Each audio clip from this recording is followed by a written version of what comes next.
पत्रात मी अमेय रानडे आपलं स्वागत करतो. आता पाहूया बातम्या विस्तारानं.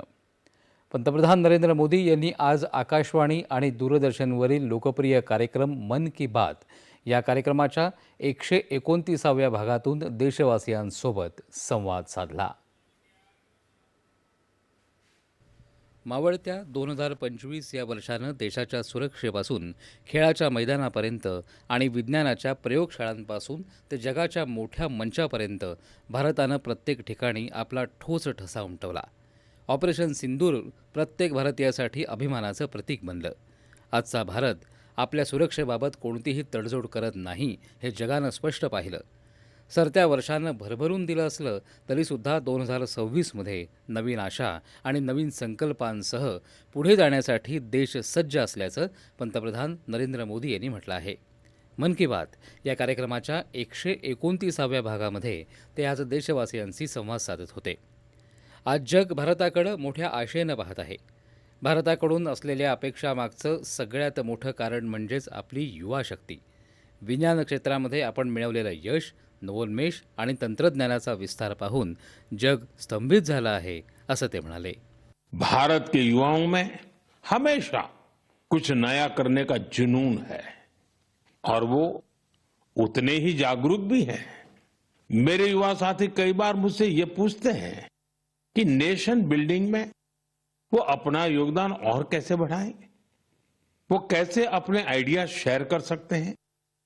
कई साथी पूछते हैं कि मेरे सामने वो अपने आइडियाज का प्रेजेंटेशन कैसे दे सकते हैं. हमारे युवा साथियों की इस जिज्ञासा का समाधान है विकसित भारत यंग लीडर्स डायलॉग. पिछले साल इसका पहला एडिशन हुआ था. अब कुछ दिन बाद उसका दूसरा एडिशन होने वाला है. अगले महीने की 12 तारीख को स्वामी विवेकानंद जी की जयंती के अवसर पर राष्ट्रीय युवा दिवस मनाया जाएगा.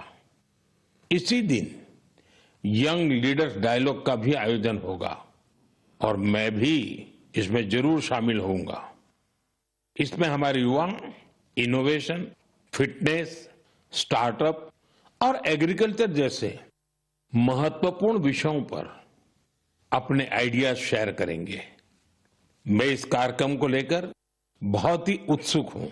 तरुणांना त्यांची योग्यता आणि आवडीनुसार आपलं कौशल्य दाखवता येऊ शकणारा मंच म्हणजेच स्मार्ट इंडिया हॅकेथॉन.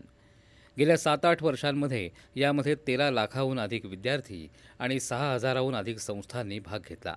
तरुणांनी शेकडो समस्यांवर अचूक उपायसुद्धा शोधले.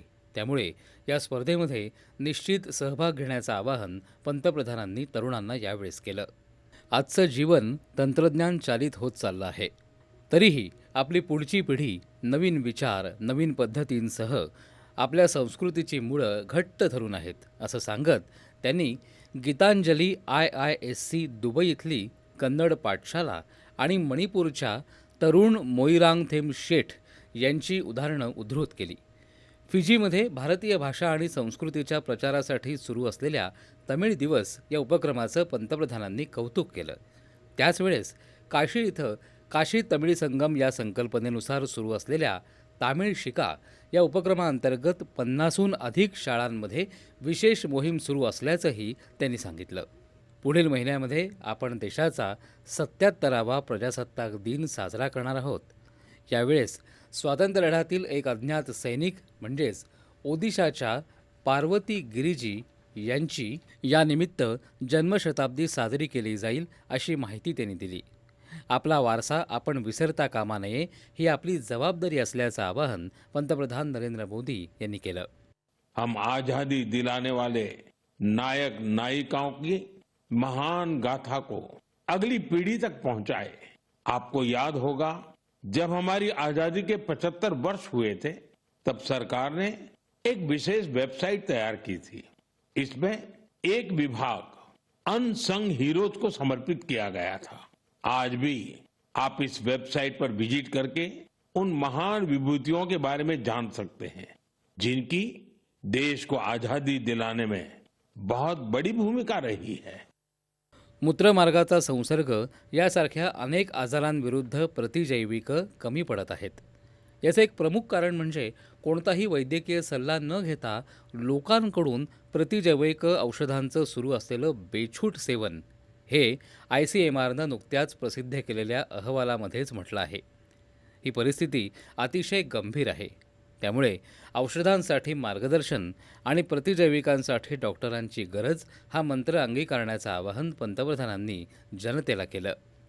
मन की बात या कार्यक्रमाचा हा या वर्षातला अखेरचा भाग असला तरी 2026मध्ये अशाच जोमानं आणि उत्साहानं आणि आपुलकीनं मनातील गुजगोष्टी करण्यासाठी उत्सुक असल्याचं पंतप्रधान म्हणाले.